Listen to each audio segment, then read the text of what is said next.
পুঁজি করে লক্ষ লক্ষ টাকার মালিক তারা হয়েছে, কথা বলেন ঠিক কিনা? আজকের এই 53 বছরের রাজনীতিতে আমরা দেখেছি তারা বাংলাদেশের টাকা বিদেশে পাচার করেছে। আমার দেশের একজন যুবক নিজের ভিটা মাটি বিক্রি করে বিদেশে গিয়ে নিজের শরীরের ঘাম জড়িয়ে বিদেশ থেকে টাকা বাংলাদেশে তারা প্রেরণ করে, আর বাংলাদেশের কিছু কুলাঙ্গার রাজনীতিবিদ সেই টাকা আত্মসাৎ করে, বাংলাদেশের টাকাগুলো তারা আত্মসাৎ করে বিদেশে কানাডায় বেগমপাড়া তৈরি করেছে, কথা বলেন ঠিক কিনা? আজকের এই নতুন করে আমাদের শপথ নিতে হবে, বাংলাদেশ থেকে একটা টাকা যারা সামনে এইরকম পাচার করতে পারে এমন কোন দল, এমন কোন নেতাকে বাংলাদেশের মস্তদিয়াত বাংলাদেশের জনগণ দেখতে চায় না।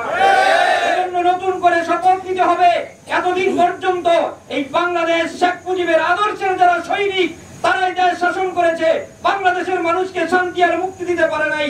জিয়াউর রহমানের আদর্শের সৈনিকরা 53 বছরের ভিতরে দেশ শাসন করেছে, বাংলাদেশের মানুষকে শান্তি আর মুক্তি দিতে পারে নাই।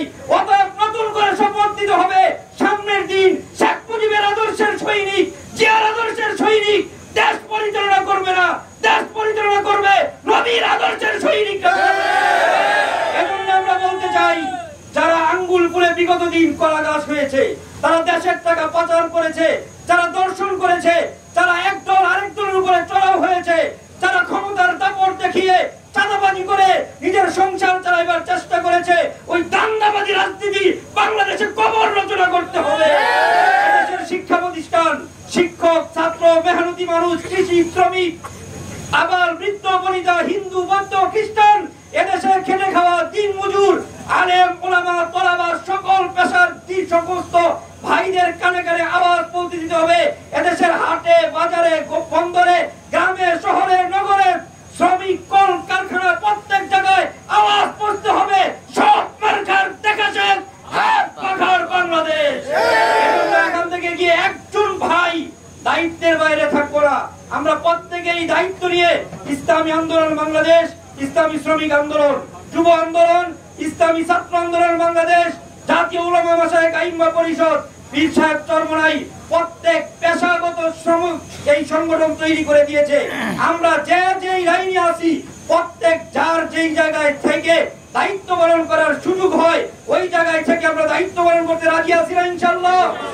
একটা হলো কোয়ালিটি আর একটা হলো কোয়ান্টিটি। শুধু কোয়ান্টিটি দিয়ে ইসলামী বিজয় সম্ভব না, কোয়ালিটি লাগবে। হযরত ওমর রাদিয়াল্লাহু তাআলা আনহু কোয়ালিটি পাওয়ারফুল সম্পন্ন নেতৃত্ব ছিলেন।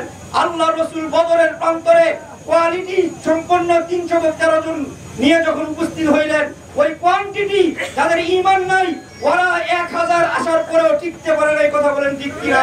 হযরত খালিদ বিন ওয়ালিদের সামনে 1 লক্ষ ছিল।